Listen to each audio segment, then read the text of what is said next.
I've never written this down before. 2 years. And I still wake up at 3:15 a.m. like clockwork, my heart already racing before I remember why. My therapist says writing helps. She doesn't know the details. No one does, not really, not even Zoe, and she was there. But I'm sitting here in my 14th floor apartment in Belltown. Seattle traffic humming below, every light in the place blazing at midnight, and I figure maybe someone needs to know what's actually out there. Not bears, not mountain lions. Something worse because it's human and it knows exactly what it's doing. So here goes. This was October, 2 years back. I'd just turned 31, working remote IT for a healthcare startup, the kind of job where you can live anywhere but somehow end up paying Seattle rent anyway. Zoe and I had been together maybe 14 months. She's a UX designer, brilliant, way too good at understanding how people's brains work. Ironic, given what happened. We'd been talking about doing a real camping trip forever. Not the KOA bullshit with Wi-Fi and showers, but actual dispersed camping where you hike in and don't see another soul. I'd done some reading, watched probably 40 hours of YouTube survival channels, and spent way too much money at REI convincing myself I was prepared. "Babe, I've got this," I told her, loading the Outback. "MSR tent, 0-degree bags, satellite communicator. We're golden." She gave me that look, the one that said she knew I was full of shit but loved me anyway. "And you remember how to use the bear spray? It's literally a button." That's not reassuring. We drove down Friday afternoon, October 21st. Gifford Pinchot National Forest, about 3 hours southeast of Seattle, past Randall, up into the Cascades. The plan was Council Lake, a spot I'd found on some obscure backpacking forum. Secluded, the post said. You won't see anyone. Looking back, I should have asked why. The last 7 miles were logging roads, washboards, potholes, the Outback's suspension groaning. Zoe gripped the oh shit handle and watched the trees close in. By the time we reached the spur road I'd marked on Gaia GPS, the sun was already dropping behind the ridge, and the temperature gauge read 41 degrees Fahrenheit. "Cell service?" Zoe asked. I checked. Nada, which is the point, right? She nodded, but I saw her jaw tighten. We were both city kids playing wilderness. The difference was, I was too arrogant to admit I was scared. We set up camp about 40 yards off the spur road, down a gentle slope toward what the map claimed was a seasonal creek. Dry now, just a depression of moss and fallen alder leaves. The tent, my precious MSR Hubba Hubba, $350 of ultralight nylon, went up without drama. I gathered firewood while Zoe arranged the sleeping pads and bags. Domestic shit. But in the woods, it felt like we were building something. By full dark, we had a respectable fire going. I'd brought those mountain house meals, the ones that taste like salt and regret, but when you're cold and hungry, they might as well be Michelin-starred. Beef stroganoff. Zoe had the pad thai. We passed a flask of bullet back and forth, watching sparks spiral up into a sky so clear the Milky Way looked like spilled sugar. "This is perfect," Zoe said, leaning against my shoulder. "No notifications, no Slack, just this." I kissed the top of her head. "Told you, we needed this." Around 10, the fire burned down to orange coals. The temperature had dropped to maybe 38 degrees Fahrenheit. I could see my breath. The forest had gone quiet, not creepy quiet, just regular nighttime quiet. An owl somewhere far off, the rustle of something small in the underbrush. We crawled into the tent, zipped ourselves into our sleeping bags, and Zoe was asleep within minutes. I lay there longer, listening. Something about the silence felt heavy, like the woods were waiting. I told myself I was being an idiot, rolled over and eventually dropped off. I woke up needing to piss. You know that feeling. You're warm, you're comfortable, and your bladder is staging a mutiny. I fumbled for my phone. 2:47 a.m. The tent was cold, my breath visible even inside. I was debating whether I could hold it until dawn when I heard it. Far off, maybe a quarter mile, maybe less, hard to judge distance in the dark. A baby crying. I froze. Every hair on my arm stood up. My first thought was, that's impossible. We were miles from anywhere, no other campsites, no cabins marked on any map I'd seen, and who the hell brings an infant dispersed camping in late October? Zoe stirred beside me. Tyler? You hear that? She went still, listening. The crying came again, higher pitched, desperate, the kind of cry that bypasses your brain and hits something ancient in your chest. Oh my God, Zoe whispered, already unzipping her bag. There's a baby out there. I grabbed her arm. Wait, just wait. Tyler, it's freezing. Someone could be hurt or… I know. Just give me a second. My brain was doing that thing where it tries to force logic onto something that doesn't fit. Lost hiker with a child. Crashed car on one of the logging roads. None of it made sense. We'd heard no engine, seen no headlights. And who wanders into the deep woods at night with an infant? The crying continued. 10 seconds, pause. 15 seconds, pause. Rhythmic. Almost practiced. And then I remembered. About 6 months earlier, I'd fallen into a Reddit rabbit hole. One of those creepiest things you've seen in the woods threads. Hundreds of comments about strange lights, footsteps, voices. But one story stuck with me. A guy described hearing a baby crying outside his tent in the middle of nowhere.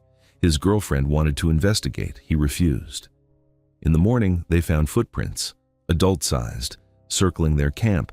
The comments called it a forest nanny, a tactic used by people who want you to leave your tent at night. Unzip that door, step out into the dark. I'd dismissed it as internet bullshit, campfire stories for the digital age.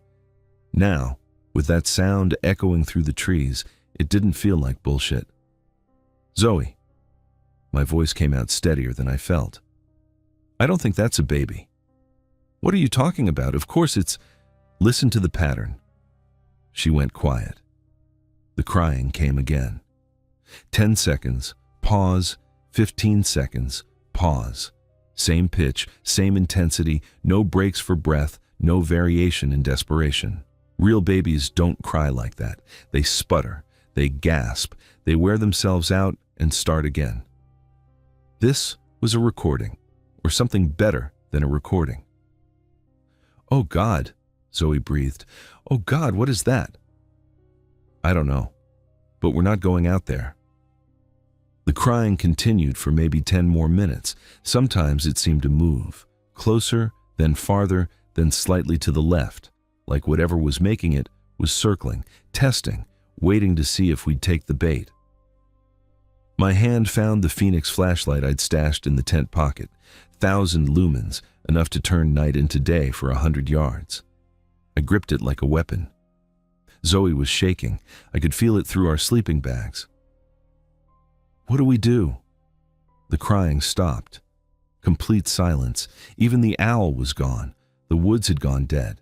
That heavy, waiting quiet again, but now I understood what it was waiting for. I'm going to try something, I said. I unzipped the tent fly just enough to create a gap, maybe 6 inches, at the corner facing the direction the sound had last come from. Cold air rushed in. I could smell pine, damp earth, and something else, something metallic, like old pennies. What are you doing? Zoe hissed. Making a point. I positioned the flashlight against the gap, thumb on the tail switch. My heart was pounding so hard I could hear it in my ears. Part of me didn't want to know. Part of me needed to see.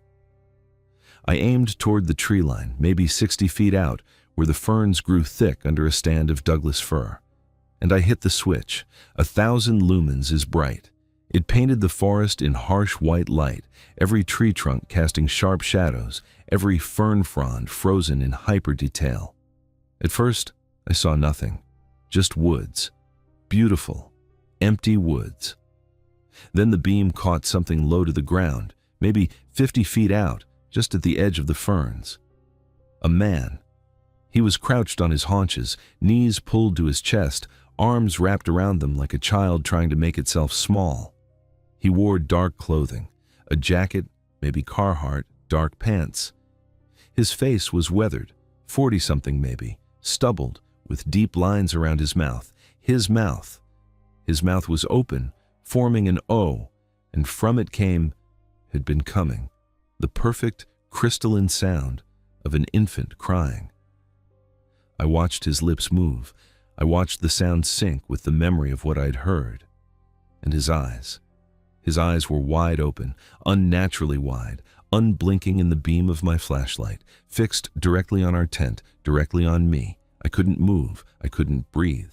My thumb stayed frozen on that switch, and for what felt like forever, we just stared at each other. Me through a 6-inch gap in nylon, him through 50 feet of cold October air.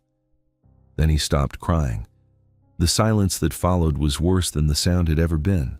Slowly, so slowly I could track every joint, every deliberate movement. He raised one hand from his knee, brought it to his lips, extended his index finger, and pressed it against his mouth in the universal gesture. Shush. His eyes never left mine, not for a second. And then he began to move. He didn't stand. He didn't turn. He crawled backward, hands and feet on the ground, spine bent at an angle that looked wrong, moving with a fluid, practiced motion into the ferns.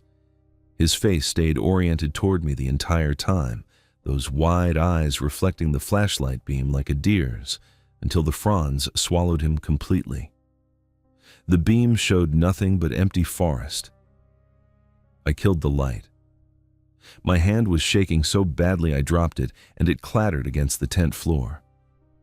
I couldn't speak, couldn't form words. My throat had closed completely. Zoe was crying silently beside me, both hands pressed over her mouth. "Car," I managed. "We're going to the car, now." I don't remember packing. I remember grabbing the keys, my knife, the bear spray. I remember shoving my feet into unlaced boots. I remember Zoe's hand clamped on my jacket as we unzipped the tent and stepped into air that felt 20 degrees colder than it should. The fire was dead. The forest was silent. The moon, half full, cast just enough light to see the path back to the spur road. 40 yards. It might as well have been 40 miles. We didn't run. Running felt like it would trigger something, some predator response in whatever was watching. We walked, fast, deliberate, my eyes scanning the tree line, the beam of the flashlight jumping at every shadow. When we reached the outback, I fumbled the keys twice before getting the door open. Zoe dove into the passenger seat. I started the engine, threw it into reverse, and didn't turn the headlights on until we were pointed back down the logging road. The drive out took 45 minutes. I hit 60 on stretches, meant for 20. The Subaru's undercarriage took a beating I'd hear about from my mechanic later. Neither of us spoke. When we finally hit pavement, when the glow of Randall's single streetlight appeared in the distance, I pulled over and threw up on the shoulder. We drove straight back to Seattle, arrived as the sun was coming up, sat in the apartment, drinking coffee neither of us wanted, not talking about it. I called the Skamania County Sheriff's Office later that day, told them we'd seen someone in the woods acting strangely, gave them the coordinates from my GPS track. The deputy was polite, but clearly skeptical. "Dispersed camping attracts all kinds," he said. "Probably just a local who didn't appreciate the company. Happens more than you'd think." I didn't tell him about the crying. I didn't tell him about the backward crawl. Some things you can't say out loud without sounding insane. They called back 2 days later, said they'd checked the area, found our abandoned camp, tent still standing, gear untouched, no sign of anyone, no footprints. "Lots of pine needles," the deputy said. "Hard ground. You probably just spooked yourselves." I thanked him and hung up. 3 days after that, I went to get groceries. The Outback had been sitting in the parking garage, untouched since we'd returned. I opened the rear hatch to put bags in and froze. On the inside of the window, the inside, was a handprint, adult-sized, made of dried mud, 4 fingers and a thumb pressed flat against the glass as if someone had been standing behind the vehicle, reaching in. The hatch had been locked. The car had been locked. We'd used only the front doors since returning. I stared at that handprint for a long time.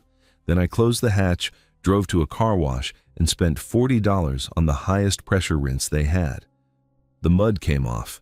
The faint outline of the print remained for months. I sold the Outback 6 weeks later. Didn't tell the buyer why. Here's what I know. There are people in those woods who don't want to be found, who've learned how to sound like something vulnerable, something that triggers the exact response they want, who've practiced moving in ways that don't register as human until it's too late. I don't know what that man was doing out there. I don't know how long he'd been watching or what would have happened if Zoe had unzipped that tent instead of me. I don't know if he was alone. I do know that I haven't been camping since. I sleep with a lamp on. I flinch at the sound of crying children in grocery stores. I can't watch videos of babies laughing without my chest tightening. Zoe and I are still together. She's in therapy too. We don't talk about that night, except sometimes at 3:15 a.m. when we're both lying awake in the dark of our 14th floor apartment, listening to the city hum below, and she'll reach over and squeeze my hand. We called it in. The forest nanny, the crying man. The thing that wanted us to open the door. And we didn't. But some nights, I swear I can still hear it. Not outside, inside. In the space between the city noise and the silence, a distant cry, too perfect, too steady, too knowing. I don't check the windows anymore. I'm afraid of what I might see looking back. The police found nothing. But I found that handprint, and I know what I saw in the beam of that 1,000-lumen light. Some things, once seen, can't be unseen. The woods remember, and I think sometimes they come looking for the ones who got away.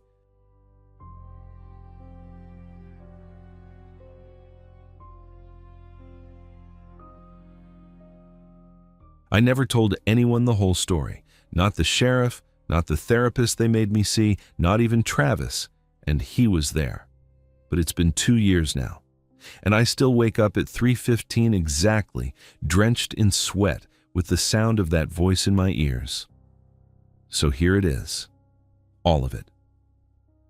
The hunting trip was supposed to be a tribute. Our old man, Bill, had taken us to Bridger Teton every October since I was 12, and Travis was 8. 8 months ago, a heart attack took him while he was fixing the fence on his property. Quick, they said, probably didn't feel a thing. Travis didn't handle it well. Hell, neither did I, but Travis... He stopped talking for 3 weeks, when he finally suggested we do the annual trip anyway, for Dad. I said yes without thinking. That was my first mistake. We parked the Ford at the end of a logging road, about 5 miles from the spot where Dad always set up camp. The weather was already turning. Late October in Wyoming doesn't mess around. The sky was the color of old concrete, and the air had that wet, bone-deep cold that gets into your joints and stays there. Temperature was hovering just above freezing. I remember checking my phone before we lost signal. 34 degrees, light freezing drizzle expected after dark.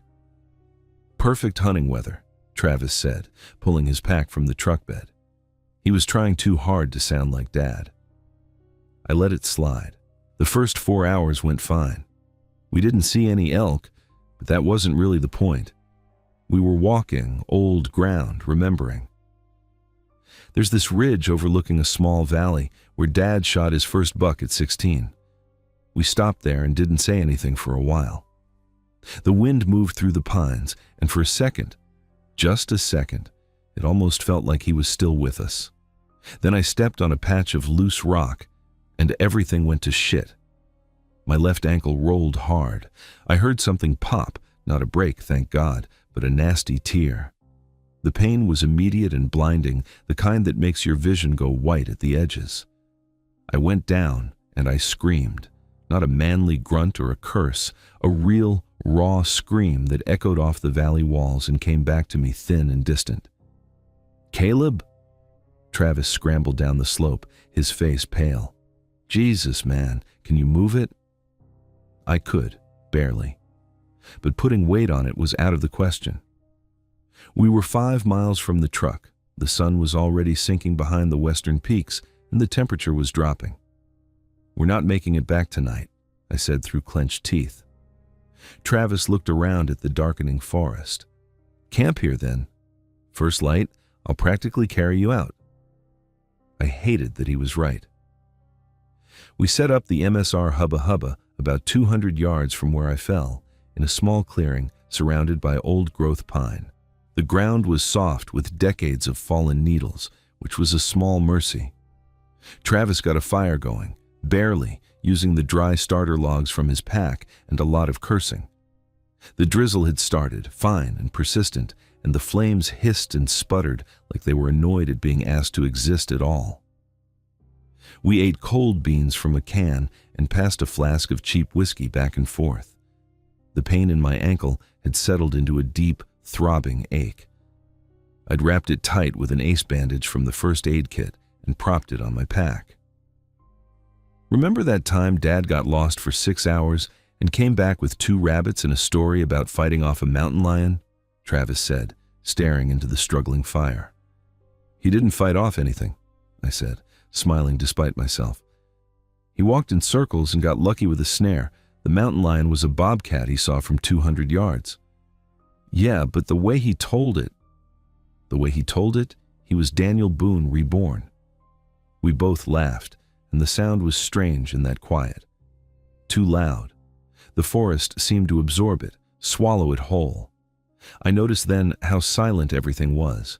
No owls, no coyotes, no rustling of small things in the underbrush, just the hiss of rain on needles and the occasional crack of a dying ember. "Kinda quiet tonight," I said. Travis shrugged. "Cold. Everything's bedded down." I wanted to believe him. It started around 3:15 in the morning. I know the time because I checked my watch. A battered old Garmin that Dad gave me for my 30th birthday. The fire was dead, the tent was dark, and Travis was snoring softly beside me. My ankle throbbed in time with my heartbeat. Then I heard it, from somewhere out in the trees, maybe 50 yards, maybe less, my own voice.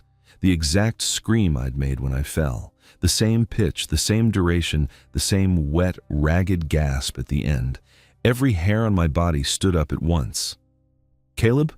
Travis stirred beside me. "You hear that?" "Yeah." My voice came out thin. I heard it. Probably an echo.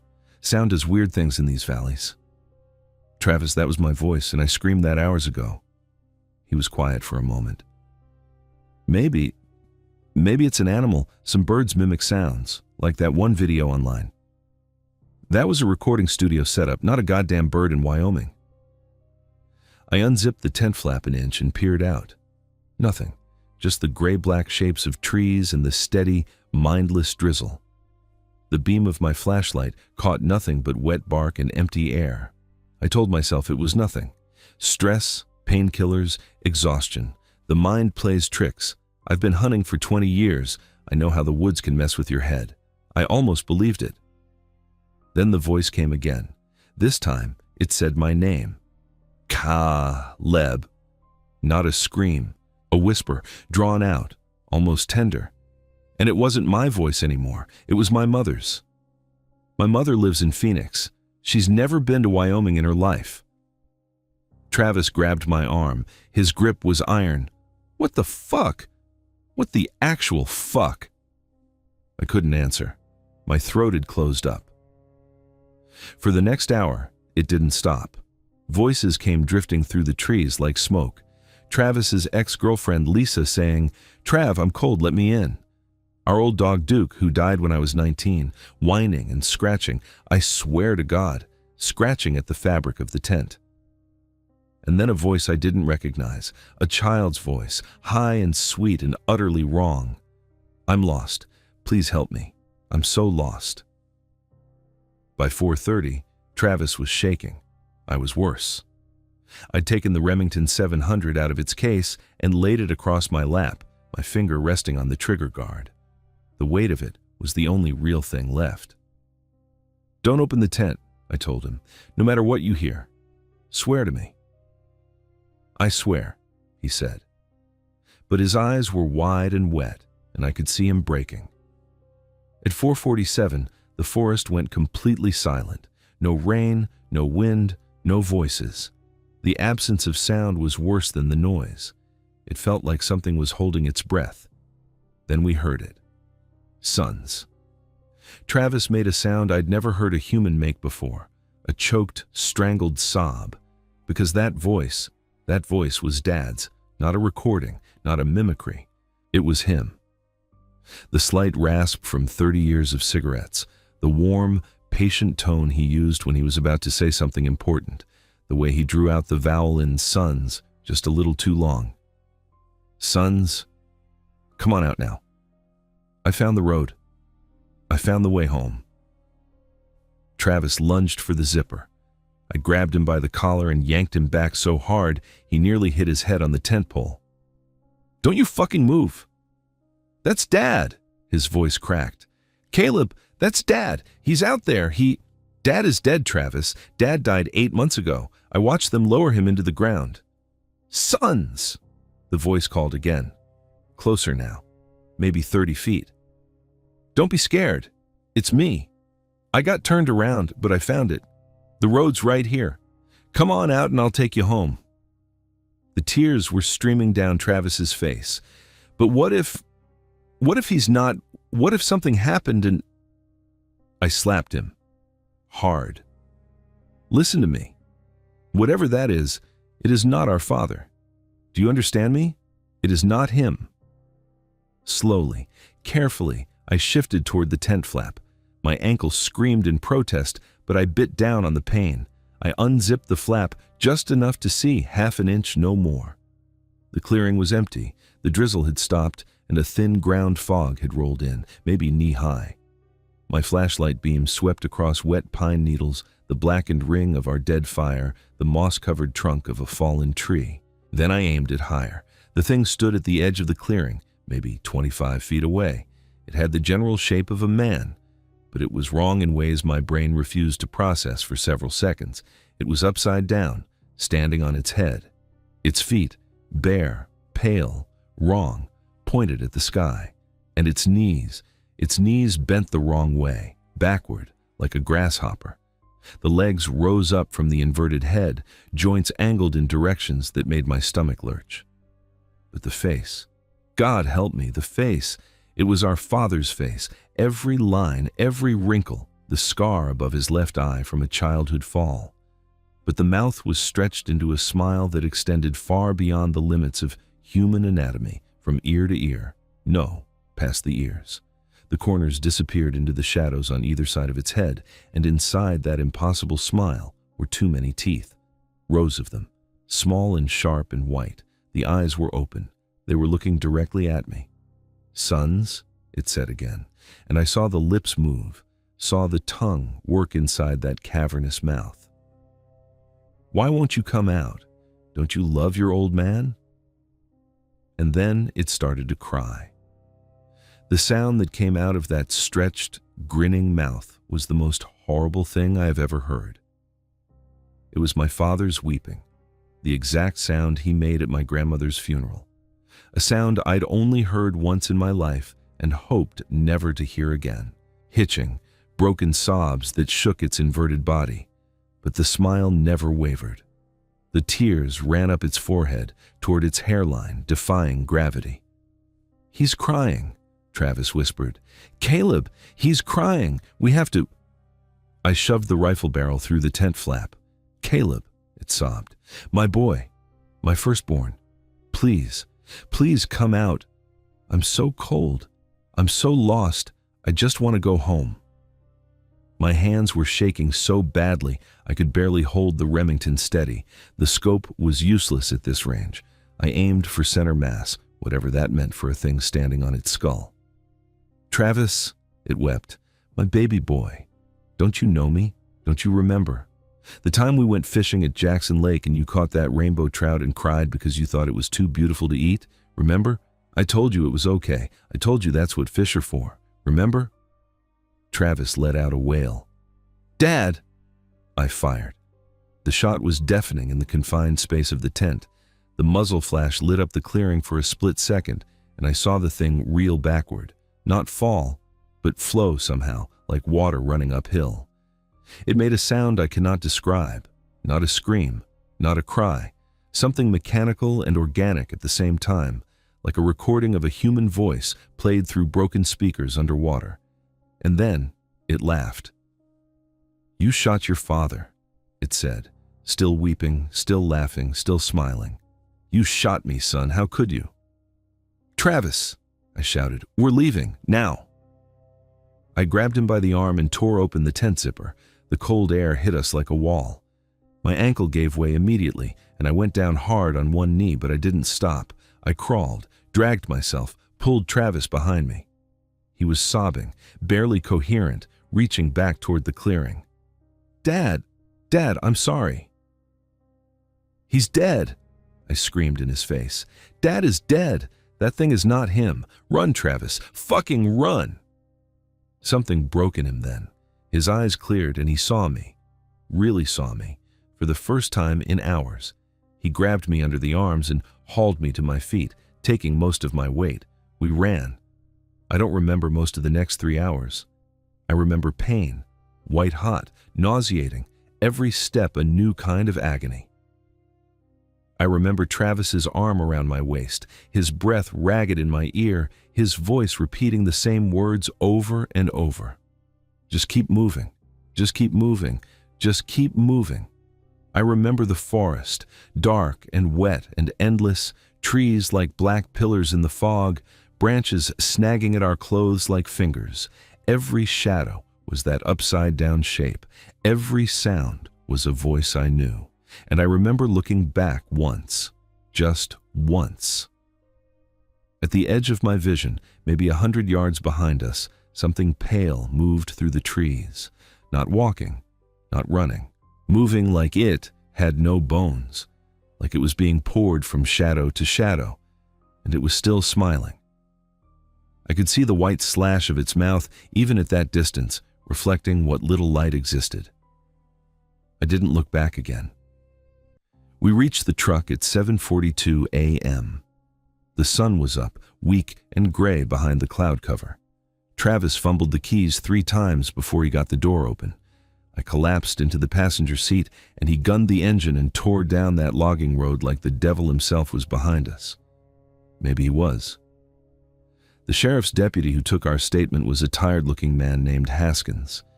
We told him we got lost. I hurt my ankle. We spent a rough night in the cold. Animal noises, we said. Coyotes, maybe. Made us jumpy. He looked at us for a long time, at our hollow eyes, our shaking hands, the way Travis flinched every time someone spoke, and I could tell he didn't believe a word. But he didn't push. I think he'd seen enough people come out of those woods with something broken behind their eyes. "We'll send someone to collect your gear," he said finally. "You boys get some rest." They found the campsite 2 days later. The tent was intact. Our packs were still there, the sleeping bags, the cooking gear. The rifle was on the ground outside the tent, 1 round spent. Deputy Haskins called me personally to tell me there were no tracks around the campsite except ours. "Funny thing though," he said, and his voice had a strange edge to it. "There's a set of prints leading away from the tent. Bare feet. Go about 50 yards into the trees and then just stop. Nothing coming in, only going out." I thanked him and hung up before he could say anything else. I don't hunt anymore. Neither does Travis. We sold Dad's guns, sold his cabin, split the money, and moved to opposite sides of the country. He's in Portland now. I'm in Chicago. We talk maybe twice a year, and we never mention that night. I sleep with the lights on. Every light in my apartment. Overhead, lamps, the bathroom, everything. I can't stand the dark anymore. I can't stand silence. I play white noise through a speaker by my bed, and sometimes, even through the static, I think I hear something underneath it. A voice. A word. My name. A month after we got back, I was cleaning out the truck to sell it. Under the floor mat on the passenger side, I found a piece of paper. Folded once, dirty, damp. I opened it. Written in a handwriting I knew better than my own, a left-handed scrawl with a distinctive loop on the capital letters, were 4 words. You shot your father. I burned the paper. I sold the truck. I moved to a city of 3 million people where no one knows my name, and I still don't know what was out there in those woods. I don't want to know, but sometimes, when I'm lying awake at 3:15 in the morning, staring at the ceiling and listening to the hum of the city outside my window, I think about that upside-down face, that impossible smile, those tears running upward into its hairline, and I wonder if it's still out there, waiting, practicing, perfecting my voice.